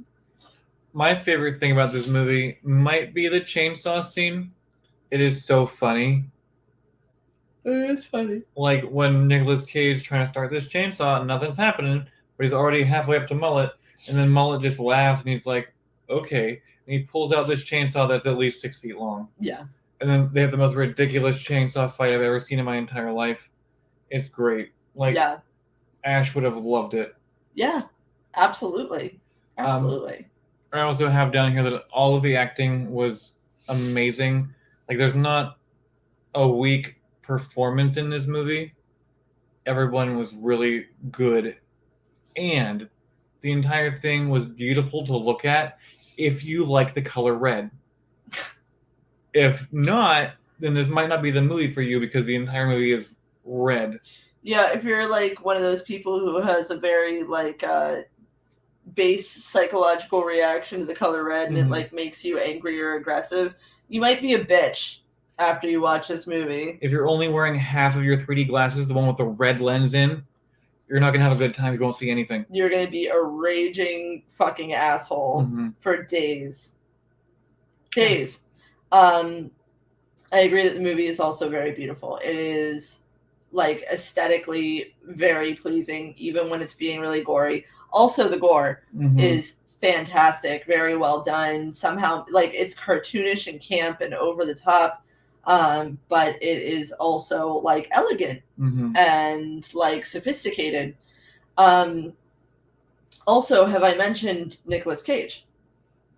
Maybe once. I'll bring him up again. Nicolas Cage. And what you would change? No. No, I wouldn't change a goddamn thing about him. He killed it. Killed it. I also, I do think that the motifs are interesting. Like, I do like that there's, like, these weird things that have nothing to do with everything else, like these pop culture references that are not real pop culture things. Like, it's, everything is fake. Even the book that she's reading in the gas station is fake. Can we also throw in there that the title cards, all three of them, were stunning? Yeah, they were absolutely stunning. The animation was stunning. And also the cult is like legitimately scary. Yeah. I feel like a lot of the time in horror movies, like about cults, it's kind of difficult to make them scary. And like they do what cults do, which is feed you LSD. Right. Well, I can't speak for every cult. Like the Manson family. Yeah, the Manson family. This is so Jeremiah Sand is definitely supposed to be like a Manson-esque character, and that was Charles Manson's go-to. He would give the girls, psychedelic drugs, and then he would give the guys the girls. Yeah, and then he would pimp them out, exactly.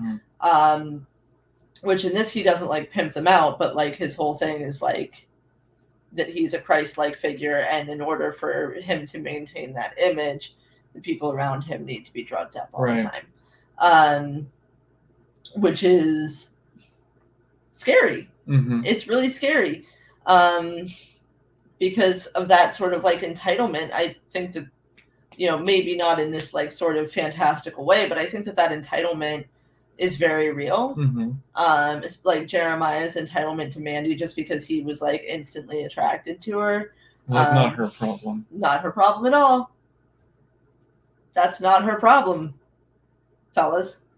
So anyway, yeah. If you could change something, what would it be? I would have cut at least 20 minutes off this movie. I said 30, but I think we could have probably only gotten rid of 20 minutes. Right. What would you cut? What would you remove? There was a lot of very long scenes that we could have skimmed through. Remember how first Mullet just got the axe in the head real fast? Yes. We could have gone through a couple more kills a little bit faster. I see. I don't want to lose any of the beginning part where it's just Red and Mandy. I could lose a little bit of the middle part, which is getting burned alive. Yeah, absolutely. I feel we could have cut 20 minutes out of there and still had a very concise movie, and I don't think it would have affected anything. Get rid of one of the biker kills and cut down the middle part where Mandy's being programmed. Okay. That's fair. And I think we could have still had the exact same movie, except I could have watched it in one sitting. Do you want to read your other one? I don't think that axe would have been used as a weapon. Like, I know he had hand holders cut out for it, but that would have hurt your skin because it's like sharp metal on the skin. Right. I just don't think it could have been done. It's not practical. I don't know. I think that the axe is pretty cool. It was beautiful to look at. I feel okay suspending my disbelief for that. But my only qualm with this movie is the way that it treats the title character. She is an object of affection. She doesn't really have a lot of her own autonomy or like her own arc. And the only time we ever see her really like display any strength, she is then strung up from her toes in a burlap sack and burned alive for a lengthy amount of time. 20 minutes. I wouldn't say 20 minutes, but it's very long and very disturbing. And I just think that it didn't need to be that graphic, and that maybe we could have fleshed out her character a little bit more. Like, this movie does have like a long runtime, so like why didn't we use some of that to like let us get to know Mandy some more before the thing that happens. The entire first hour is half of this movie is, Red and Mandy, but Mandy's only in the first half for like half of the first half. Right. We didn't need to watch Nick Cage get stabbed with the No. abyssal spear. No. We could have had more Mandy time. I agree with you 100%. That's my only complaint. Also, like, just the wasp is gross. Yeah. I just don't want to look at the wasp. What if I find one and I make you have to kiss it? No, I don't want to kiss it. Clarence wants you to kiss it. He doesn't even want to be with me anymore. He wants to come back to you. He just wanted to be with you. Well, I want to be with you. So, what do you rate it? I give Mandy a solid 4 out of 5.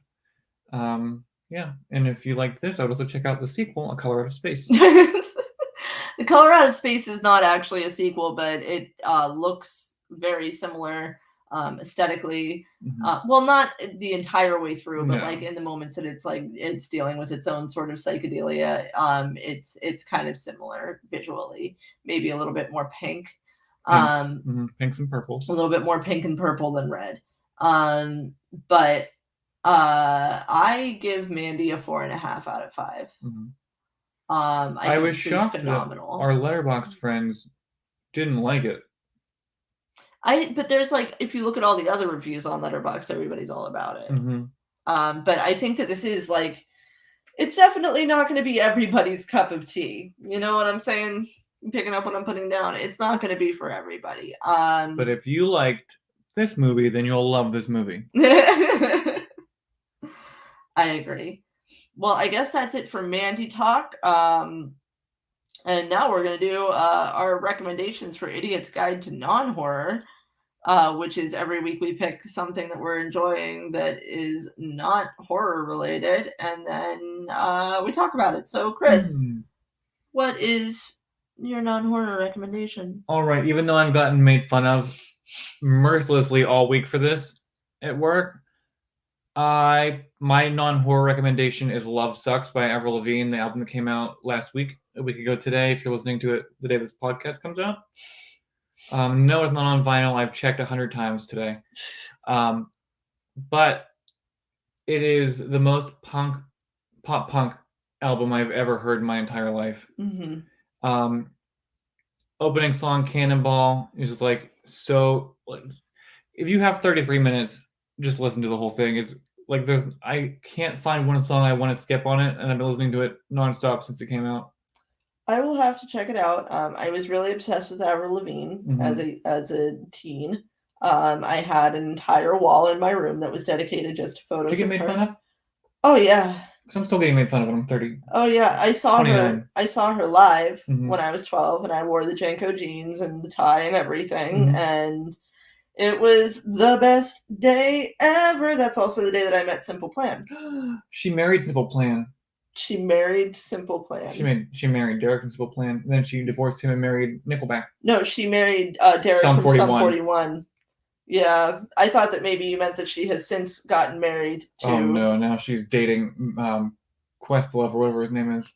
Wait, what? Mod's son. Oh, I was going to say, I thought Questlove was a happily married man. So for my recommendations this week, I am... Oh, God, what the fuck am I looking at? That's somebody named Mod's son? I have no idea. Okay. He looks like the guy from that other Machine Gun Kelly song. Because here's the thing, Avril Lavigne is still so ridiculously hot. She has not aged. That album, at all. Let Go, came out 20 years ago, and looks looks 17 again, like that movie. Yeah, look at Cardi B. What's she doing? Being beautiful and amazing. So for my non-horror recommendation this week, I am deep into Oscar nominees right now. I don't know what exactly I'm going to sit here and recommend to you from the Oscar nominations, but like if you can stream certain things, which you can, there is an animated short on Netflix right now, I believe, called Robin Robin that is really cute. You can obviously watch some of the Best Picture nominees because a lot of them were streaming or come from streaming, like Power of the Dog, which I still have to watch. I don't know. I'm just recommending that everybody get in on the Oscar nominees with me so that we can all have fun and do predictions together, even though the Oscars are horse shit and they're completely bought and sold. I still love the ritual of it every year. And right now I'm very deep in the ritual of it. So I have watched all of the narrative shorts, all of them. I've watched one of the features. Which one did Nightmare Alley? Mm-hmm. I've seen Licorice Pizza. I started Nightmare Alley. I have not yet finished it. 3 hours long. I've seen Coda. I want to see Drive My Car, but it is 3 hours and 15 minutes long. They keep doing it to me. Yeah. But I do plan on watching Power of the Dog and Belfast. I plan on working through all of them. I've seen Dune. I have not. I tried reading the book, but it was an audiobook, and they were all different voice actors. That's terrible. And I paid money for it, lots of money for it. That's just terrible. Like, don't do that.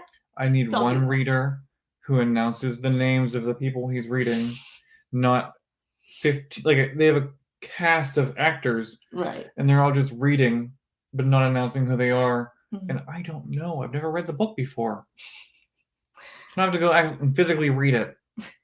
Also, you know what else I recommend? Ice cream. Okay. Just any ice cream. Ice cream will make you happy. Ice cream will make you feel good. Ice cream will always be your friend. Mm-hmm. So I recommend ice cream this week. And whatever the fuck you want to do. Yeah. Honestly, this is the second anniversary of a global pandemic. Happy anniversary. Happy anniversary, everybody. I think that's the paper one. I've had 2 Shamrock Shakes. Oh, nobody knows what I'm talking about. That's our dear friend Mandy in the comments just said it's Shamrock Shake season, which yes, it is. It is Shamrock Shake season. And I've had 2 of them so far this week. Thank you, DoorDash. Maybe I will make a vegan Shamrock Shake. I was never a fan of Shamrock Shakes from McDonald's. Not very good. Maybe I'll try one. Sheetz has one. Doesn't Sheetz do vegan milkshakes? No, they do not. Why do I think they did? I wish they did. They might have like smoothies or slushies or something like that.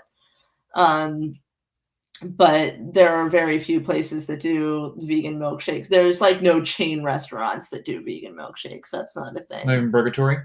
Burgatory is a Pittsburgh-based chain restaurant. So yes, if you are in Pittsburgh. What? That's Pittsburgh-based? Yes. You're welcome. Oh, no, just them. Just us. Just us. Yeah. Because I was like thinking of where I could work covered in tattoos, and I'm like, Purgatory. Yeah. Tell me where. So, like, if you are from somewhere else, tell me where I should go to get vegan milkshakes and ice cream. And what do you call your toilets?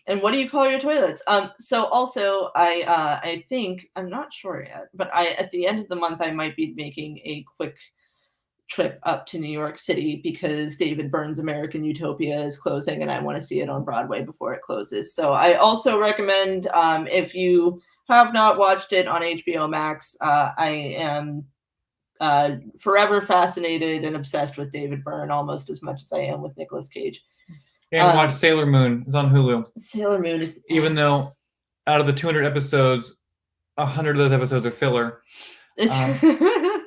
I've been like slowly rewatching Attack on Titan, and I'm like, God, so much of this is so stretched out. Like, why? I googled which anime has the most fillers. Mm-hmm. Number 1, Trigun. It has 23 episodes, 17 are filler. I could never get through Trigun. It's 21 episodes. I could never do it. I know, but it's good if you can get through it. Trigun, most. Then there was a couple more. Dragon Ball Z. Wasn't on the list for some reason. I think that it's not necessarily filler. It just takes them a long time to complete like one argument. Yeah. Like sometimes one argument lasts like 3 episodes, and I'm like, I'm here for it. Like since I was like a small child, I've been like, I'm here for it. But like the longest stretch of the longest stretch of filler in anime is Naruto. It has 97 episodes of straight filler in a row. Why? I don't know. And then Sailor Moon. Why not create an arc? It's 50% filler. Okay, well. So, the filler's where all the fun stuff happens anyway. Where all the jokes come in. You see how much an idiot Usagi is. I do. I love her. I love her. Mm-hmm. So I guess that's my recommendations for this week. Just let's take care of ourselves, okay? Go out and buy a dog. Because it's been 2 fucking years and we're just all still doing our best, and now we are thrown into the middle of another crazy new world event. And Clarence, your entire life has just been historical events. He's a pandemic puppy. He is a pandemic puppy. Look at your little face. Okay. And I know what you're saying, guys. He is not old. He is high anxiety, which is why he went gray prematurely. Oh, poor buddy. He just turned 2 last month. Happy birthday, Clarence. Again. All right. Well, you can email us questions, comments, recommendations, any of that shit to idiotsguidetohorror@gmail.com. You can follow us on Instagram at Idiot's Guide to Horror, not on Twitter. Don't do that. We're on Facebook at facebook.com/horror idiots. We also have a YouTube channel, which is Idiot's Guide to Horror. You could rate our podcast on iTunes to help other horror movie fans find us, and you can tell a friend about us if you wanted to. We are very fun and cute and sweet, and we are starting to actually be able to keep these under an hour and a half because we've been practicing. I'm going to stop taking notes next week. So, yeah. If you are here for the after party, please stick around because I have to pick a movie selection. And you want to hear about it? You got to sit right here on your butt and wait for me to do it. But if you are listening at home, this concludes our show. And I am your god now. Okay, bye. Never waste your pain. Good night. Bye. Did you get the reference to the movie we just watched? Yes, I did. Mm-hmm. All right. We made it through that. I started to get randomly very sleepy. I saw. My body was just like, I'm done today. We're done. And then I chugged some more Coke Zero, and now I'm slightly a person again. I have I can make you a cup of coffee. Oh. If I have a cup of coffee, then I won't sleep at all. That was from my work Keurig, and I realized I spent a lot of money on K-cups, and there's only been 9 of them drank in the last 4 months. Oh my gosh. And they were all me.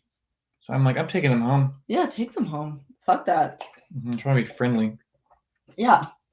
All right. So I'm going to pick a movie live on air because I'm going to be honest, guys. I haven't thought about it. I agree, Mindy. I love Coke Zero. I very rarely drink soda. But this is my jam. I do especially love, last week I had the Coke Zero Cherry. That was what the fuck was up. Can I recommend a soft drink for anybody that wants to know about it? Yes. It is a Dr. Pepper flavor called Dr. Pepper Cream Soda, which is half Dr. Pepper, half cream soda in one can, and it's great. That sounds indulgent. Mm-hmm. It's mindlessly self-indulgent. How's everybody doing this week? How's everybody doing out there? Yeah, I bought myself a Dr. Pepper today. Where'd I put it? I don't know.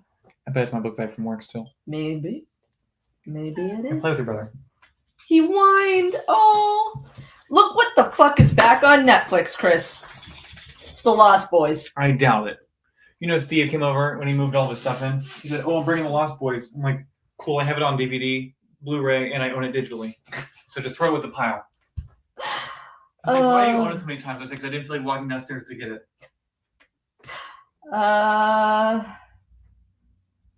You know what, guys? I think it's just going to be The Lost Boys.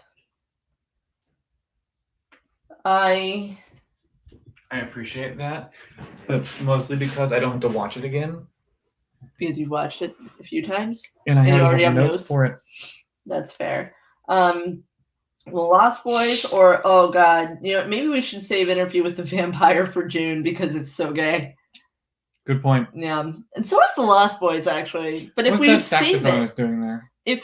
Everything. But if we save The Lost Boys for June, it's just gonna fucking disappear again. It won't be there. Because we tried to do it we tried to do The Lost Boys a couple months ago, and we had it all ready to go, and then it jumped off of every streaming service, much like Repo, the Genetic Opera, just did. What? Is it? Nobody's watching that. What, the Kanye West thing? Yeah. Fuck that guy. I had to block him on Instagram so I wouldn't keep going to his Instagram every day. I mean, I have to look. I can't. It's like a train wreck, but it makes me so upset. I'm throwing my phone out the window. There's no fucking way they already put it back, because if they are, we're doing it. We're doing it. Oh, and I meant to tell you that yes, Maud's son was dating Bella Thorne and Tana Mojo at the same time. But I didn't want to. If I would have said that during the middle of the podcast, they wouldn't have understood me. Are they telling me stinky fucking lies? Is that what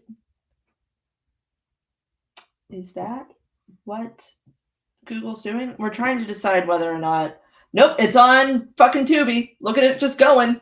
Look at Repo the Genetic Opera just going on Tubi right now. There it is. The Lionsgate logo ushering me into Repo the Genetic Opera.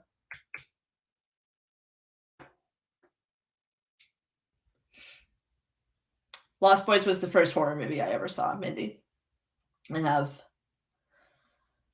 have deep-rooted feelings about it. I am so sorry. You know, we're going to save this for your pick. This was your pick.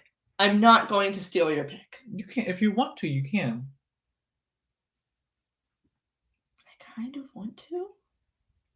Mindy's on board. Mindy, why do I want to keep calling you Melinda? Because maybe that's what she wants to go by now, but I still call her what I called her in high school. I only know you by Mindy now. I'm not. If you want me to start calling you Melinda, I can do that. I'm very sorry that the last time I saw you, like 15 years ago, Jesus Christ, I knew you as Mindy. Speaking of Jesus Christ, we could do Hamlet too. You ever see Hamlet 2? Yes, and I was talking to somebody about this recently. I was talking to somebody about like the scene with him on the roller skates in the bathroom because that is burned into my brain forever because it is so fucking funny. Who did that movie? Okay, all right. Because I have it on DVD in there. So here's the thing. I want to do a movie that I know my mother can watch. Because Mom, I know that you can handle The Lost Boys because you're the one who watched it with me for the first time. So I think that instead of saving it for, we'll do a little queer-coded month for June. We could do Interview with the Vampire. And we already did Jennifer's Body. Mm-hmm. But not for June. We did for last May. Yeah, I know. We didn't save it. Everything's gay if you want it to be. True. So I think, you know what? I'm thinking of a number. Oh no, the numbers. Between 1 and 2. Pick one, everybody. Me too? Mm-hmm. I won't tell you what number it is. Okay. I'll wait till everybody else comes up. Pick a number between 1 and 2, guys. Hey! What's getting eaten? Probably my burrito. Keep toddling in. All right, what number did you pick, Chris? 2. All right, I think that... No, okay, you're outnumbered. We're going with The Lost Boys. And then that way, then we have 2 movies lined up, probably. Oh, yeah. So this next week, we're doing The Lost Boys, and then the week after that, it's finally Repo the Genetic Opera time. And the week after that, we're doing the House of Wax remake with Paris Hilton in it. God, yes. Could you imagine? Like, I'll just end up being pissed off the entire time about the way that they advertised that movie, because the misogyny of the whole, like, see Paris Hilton die. Fucking ew. No thanks. So, we're sliving. We are sliving. We're going full Lost Boys, y'all. That's the next one. And I already have the script written up. I think. Let me check. This will be good. This will be good for us. My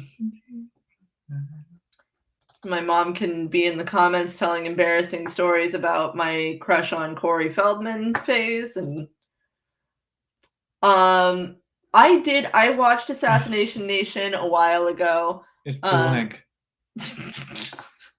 I mostly liked Assassination Nation. I did feel like there was a lot of roots of Euphoria in it.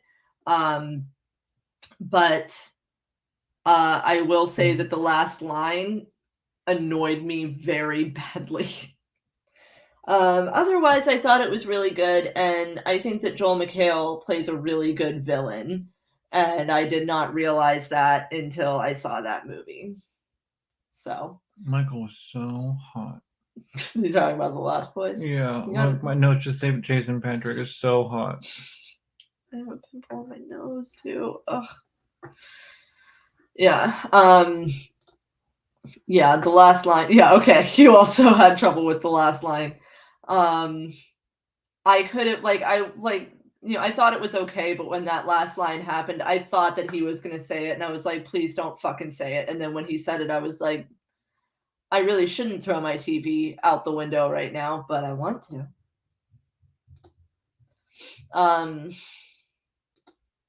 God, look at all those folders. We did all that? Oh yeah, first season we did 45 episodes. And season 2, we are currently on... God, how have we found the time to do this? I honestly don't know. I am a shell of a person. I need a vacation. Yeah. Also, if anybody out there has any job prospects for Chris, Help. get him out. I can't tell you what's happening in my job, but just know it's horrible. He is being mistreated terribly, and I do want him out of there, and we are doing our best. I don't know what's going on here. I'm gonna grab my Chipotle. I need it while we're. Do you want to entertain the masses? All right, everybody. So I have here a box of condoms and there's one banana, and I'm going to show you something you need to know. No, I'm not. Where's Clarence? He's funny. Do you see our water bottles? Mm. Wait, these ones glow in the dark. Mine's in my car. And then we have a red one. That is Steve's. That he's never used and probably never will. And I can show you my mugs. And by my mugs, I mean just this one. He has a mug. Oh, his Luke's mug. There we go. Did you finish your Gilmore Girls rewatch? No, the person I was leeching Netflix off of. Oh, right. I need to give you my password. Oh, no, you're okay. No, I need to give you my password. I'm in the middle of 30 Rock now. I'm on middle of 30 Rock. I'm in season 2 of Stars Hollow, Sailor Moon. Mindy, the water bottle comes from. Here, let me untape it. It comes from a company that I get basically everything from. My Donnie Darko shirt. Yes, we never match. We have matching shirts galore, but we never. We do Donnie Darko, we will. Yeah. So we get this stuff from Studio House Designs. Give them a follow. Tell them we sent you. Yeah. Maybe they'll. And we need that discount, baby. Yeah, we need a discount. Give us a discount code. Mom, I'm sorry that I haven't watched Ted Lasso yet. I hope that it's not keeping you up at night. We're the kids in the neighborhood. I hate you guys have the neighborhood app on your phone? Mm-mm. It's the worst. So whenever you get a Ring doorbell, you sign up for this stupid app. And it's just like, anyone know why there's a helicopter circling? Dude. Multiple police on and on Leechburg Road, not sure what's going on. I'm on my neighborhood's Facebook group, okay? If you don't know... Found a friendly guinea pig. I'm about to give away too much information about where I live, but I live just a couple of blocks from a bridge that collapsed in Pittsburgh recently. The president was there. The president was there. And the Facebook group for my neighborhood has just been so fucking annoying ever since. I love this helicopter. Yeah, they're just like, that's what this, they're like, does anybody hear helicopters circling? And I'm like, there's a downed bridge in our neighborhood. And it's like, why are there so many helicopters circling? I don't know, probably that fucking bridge that collapsed with a bus on it. Why is that crane pulling that bus? Right. And then like they were like, we should make sure that the construction workers get free lunches while they're making the. And I'm like, why? Why? Like, I mean, don't get me wrong. I want them to have good morale. Please build that bridge. That bridge not being there is ruining my fucking life, to be honest. But They're not deployed. right. They're not like first responders. They're construction workers who get paid a handsome, modest salary. True. But yeah, that's my neighborhood group is all like that. Just people like, what's up with these helicopters? For like a month, it was people being like, what's up with these helicopters? And I was like, they never found out. It's a fucking bridge, man. Like, is this that hard to? Cool. Her name was Mandy. My mom's name was Mandy. Oh, cool. My mom's name was Mandy. Mom, if you're out there. Oh, Jesus. The new bridge is not built yet. They're saying within a year or so, which those words mean nothing. 5 to 10. And they circle in my brain when I'm sitting in traffic on South Braddock for 20 to 30 minutes a day. I just think, like, within a year or so. Within a year or so? You're better off just moving. Like, you just have to go down further a little bit, and then no bridge. If you're not from Pittsburgh, we only have the one bridge. It's gone now, but yeah, it's gone. It pretty much was the only bridge in my life, and now there was that one, and like I take the Highland Park Bridge to come here. Mm-hmm. That's it. And that one was down for how long? It's so a pain in the ass to get on and off of right now. Why we shouldn't have as many bridges. It's not why we shouldn't have this many bridges. It's why we should fucking maintain the ones that we have. Which would be harder, just getting rid of them all or maintaining them? Pittsburgh is just crumbling infrastructure. That's all that Pittsburgh is. And we're proud of it. I'm going to get some water. I'm sorry that I'm just flitting about. I'm trying to wake up. I don't even live there anymore, and I feel like the Toronto Bridge is still the bane of my existence. They fixed it. The bridge that was the bane of my existence is the Halton Bridge. Because remember how it's just one lane both ways? And now it's 4 lanes. This is so cute. I made it work and I stole it. Oh my god, look at this. It's so cute. Chris's house is the best. Yeah. My mom got me a new fridge magnet. Oh, it's your family. Gross. It was full of water. Oh yeah. But we have lots of bridges here. That bridge, this bridge. Also, here a bridge, there a bridge, everywhere a bridge. Yeah, but now the Halton Bridge is 4 lanes instead of 1 in each way. That's not. It's 2 lanes on each side now, right. And they put a turning lane in to get onto the bridge. So everything's fine now. We're all doing fine here, thanks. Are we? Are we all doing fine? I was trying. Or did the Fern Hollow Bridge collapse and my life is a living hell? I was trying to do Han Solo from Star Wars. We're all fine here. We're all fine here. I'm sorry. I want to watch now. What? I want to power through all the Indiana Joneses. Hell yeah! I love Indiana Jones. I don't even think I minded. Yeah, I didn't like it. Crystal Skull. Crystal Skull's great until the end. Not great, but it's like okay until the ending. I love whatever happened to Shia. Oh, you haven't heard. No, tell me. Me too. Mm-hmm. Yep.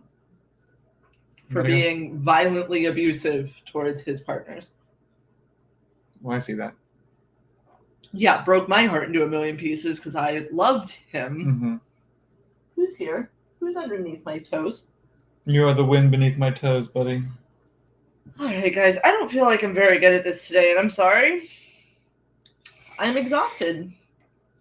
I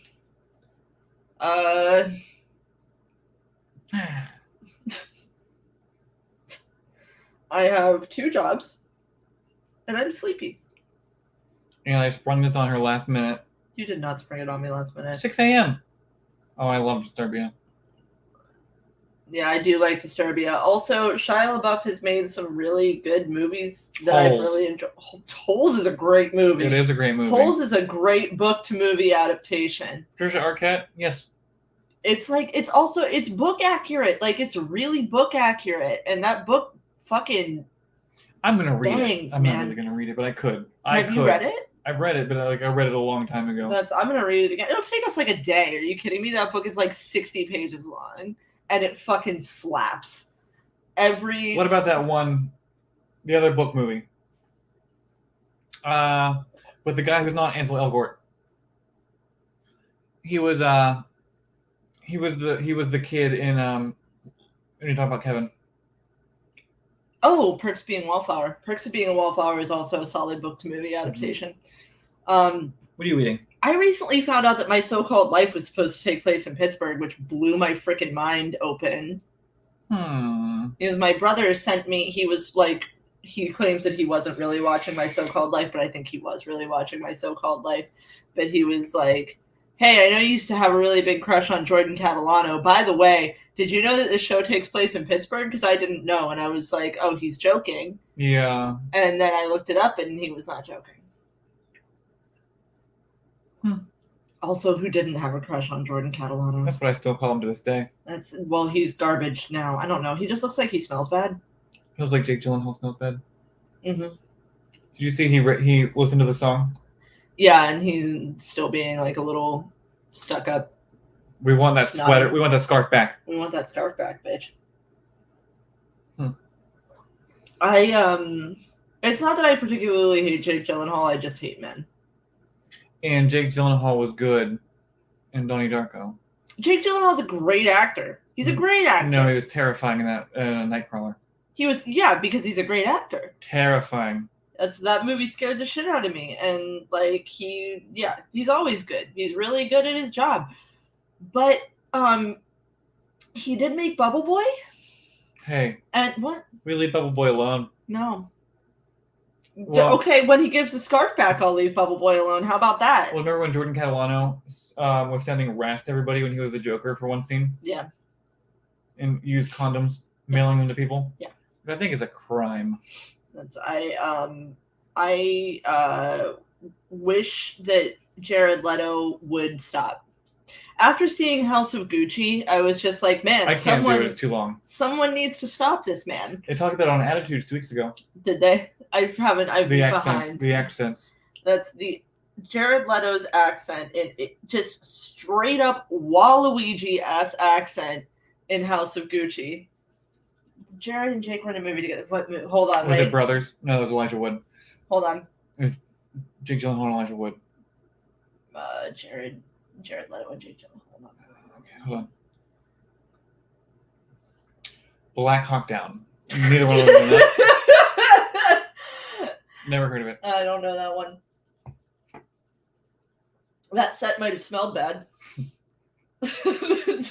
You know what's that movie I want to smell is Jarhead. You know what I'm just gonna posit a theory right now, okay? Like the more traditionally attractive like movie star man is, Selma Blair was in it too. The less likely they are to wash themselves on a consistent basis. That's the theory that I'm positing, because these men look like they smell bad. They look like they smell bad. I've never heard of this movie. But it stars Jake Gyllenhaal, Selma Blair, Jared Leto, John C. McGinley, Jeremy Piven. Arden Marine. What the fuck? Where can I find this? Is it on anything? Nope. It's on Apple TV. Yeah, but to buy. It's on iTunes. Oh. Hold on. A judge declared Kim Kardashian and Kanye West legally single. Good. It's over. Leave her alone. Now I have to go unblock him on Instagram real quick.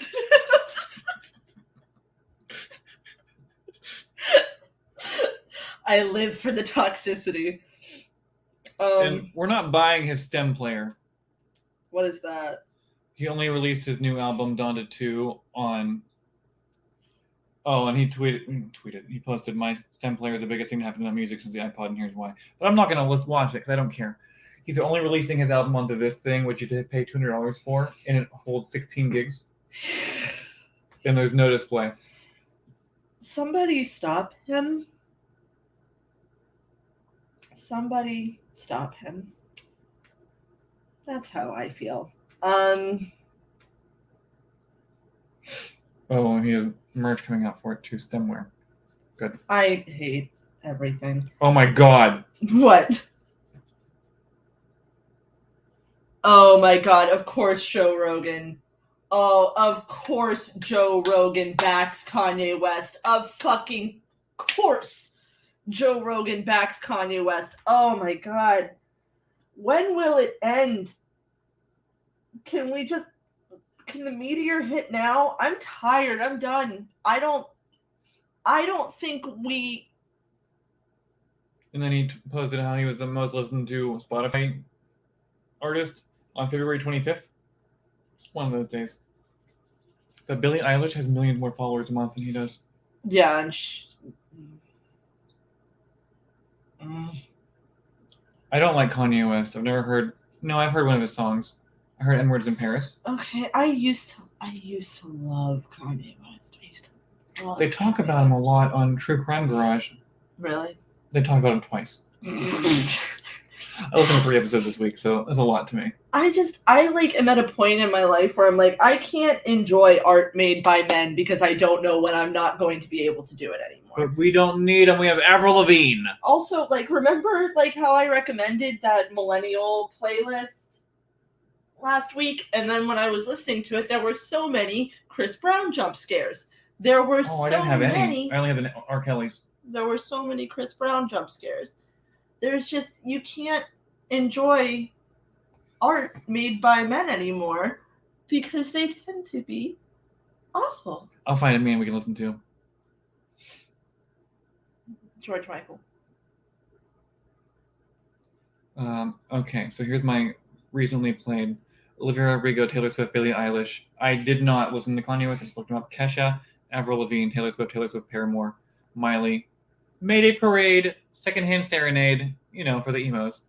That's pretty much every pop punk band does have one member that's trash. Guys, guess what I did today at work instead of working? What did you do? Today, Dana and I listed separately our favorite. We ranked every Lana Del Rey album from 1 to 8. Aww. And we had nothing in common except for Ultraviolence and Chemtrails. Wait, what? Hold on.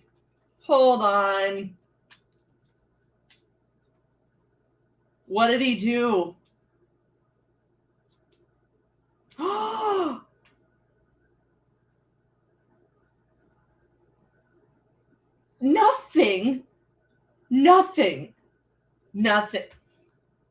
Nothing that I have ever enjoyed from the time I was a child that was made by men is safe. Nothing.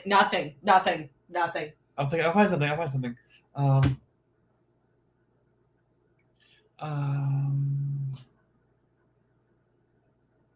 I'm losing my shit. Do you know Anya Taylor-Joy did a cover of Downtown for Last Night in Soho, which you still haven't watched? I still haven't watched it, yeah. So that's why I didn't know about it. Oh, but I still haven't watched it either because I'm waiting for you to watch it. I need you to watch it first because Steve will never be ready. Steve, if you're listening, babe, sorry, but... And then every time he's like, okay, I'm ready to watch it now, I'm like, well, it's 8:30 p.m. and I have to go to bed in 30 minutes, so I don't have time to watch a 2-hour movie right now. That's completely understandable. Okay, so not Tyga. It's okay, Mindy. You didn't shatter any of my dreams. It's not shattering dreams, it's just my expectations are already so low. You know what I mean? I feel like my first big one that really destroyed me, and shouldn't have in hindsight, was Louis C.K. I loved Louis C.K. And I should not have been surprised, considering I had seen everything that he had made, what was around the corner. But that was the first time that I was truly shattered. Ever since then, I've just been like, that makes sense. Men are garbage. Hi. So I'm scrolling through my pop playlist, and the only thing we got would be Lil Nas X. Oh yeah, he's not problematic. He's great. Straight men. But Bieber, problematic. And he's the only other man on his playlist. No, there's a Charlie Puth. I do love John Darnielle from the Mountain Goats, but he's an exception. And if anything, if I ever find out, oh my God, if anything ever comes out about him, I'm going into a fallout shelter. That's it. I'd be done. Because even like when that thing happened with Connor Oberst, where like it was the rare one time that the woman, he didn't say anything. Mhm. He didn't make a statement. He didn't like say anything to the contrary because he didn't want to detract from real survivor stories. Mhm. And then she just came forward like 3 years later and was like, I'm sorry, I completely lied. What did Connor ever do to anybody? Nothing, but she apparently really needed attention. Like she wrote an entire essay about how she really needed attention at that point. And but for 3 years he just let people believe he was a sexual predator so that women wouldn't like be afraid to come forward and not share their stories. Because he's amazing. Yeah. You're not problematic. No, he ran outside the house today. Oh, okay. You're problematic. Okay. Well, guys. I have to take a test now. Chris has to take a test. I have to go home and go to sleep because I'm really tired for some reason. I kept you out too late. You did not. It's only 7:00. I just I gave you no notice we were recording today. You did not. I gave you no notice of when we were going to record because I didn't know when you wanted to record, so I just didn't want to assume. But the next time you guys see me, my hair isn't going to suck anymore, so that's exciting, I guess. Mine will. It'll still be going right over my ears. I think it looks nice right now. I'm supposed to get a cut every 3 weeks, but I'm very poor because my tax return is now still frozen. Well, my tax return is abysmally low. Yes, we did decide on the Lost Boys for sure. It is the Lost Boys this next time, and then it'll be Repo after that. And then after that, I don't know what I'm gonna pick yet. Maybe Revenge. Maybe Revenge. Because Steve wants to watch it. And I can't watch a movie without, like, I need a purpose now. Guys, this podcast is ruining my love of movies. That's not true. I was going to say, that's only ruining the movie I watch the week I do it because I have to type up too many notes. So I'm going to be done taking notes. Yeah, just seriously, like, when I stopped taking notes, I, like, enjoyed watching the movie so much more, and it felt like less of a chore. Because it was feeling kind of chorey. Yeah, you don't, like, it's not a chore anymore if you're just watching the movie. And then every once in a while I might like jot something down that I want to remember if it's something funny that I want to say. But otherwise, we'll talk about this off camera. Well, there's only my mom and Mindy here pretty much. There's third mystery guest. Or it's just my mom watching on both YouTube and Facebook. Nothing would surprise me more. More or less. But at the theater starting Friday. One person on YouTube, 2 people on Facebook. Yeah. So it's your mom on 2 of those. So starting Friday at the theater, we're doing David Lynch week, and one of the movies is Eraserhead. So we should go as a memory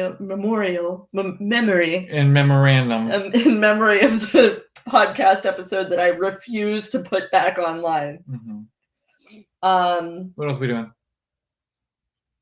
Mulholland Drive and Twin Peaks Fire Walk with Me. I wouldn't call it a week, but it is 3 days. Well, they rotate every day. I need 5 Lynch movies. And then after that, it's the Japanese Film Festival. Oh no, wait! After that, it's the Oscar films plus Titan, and then it's the Japanese Film Festival. What are we doing for Japan? So hold on. Mindy has our Eraserhead episode downloaded from before we pulled it.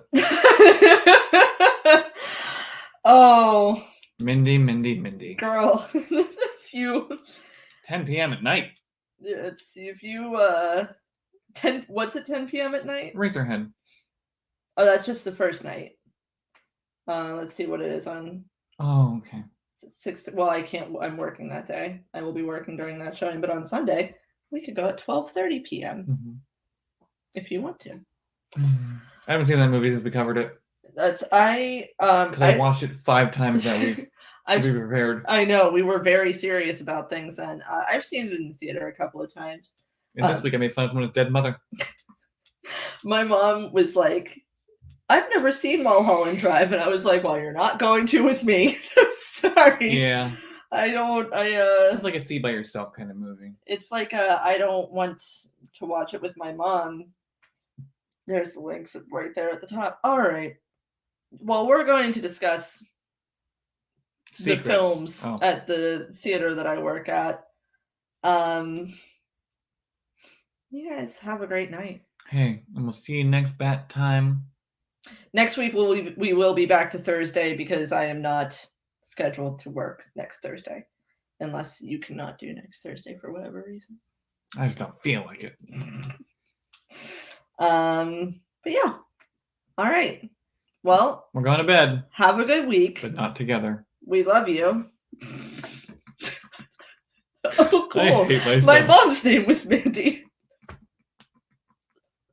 I need to put that in the notes.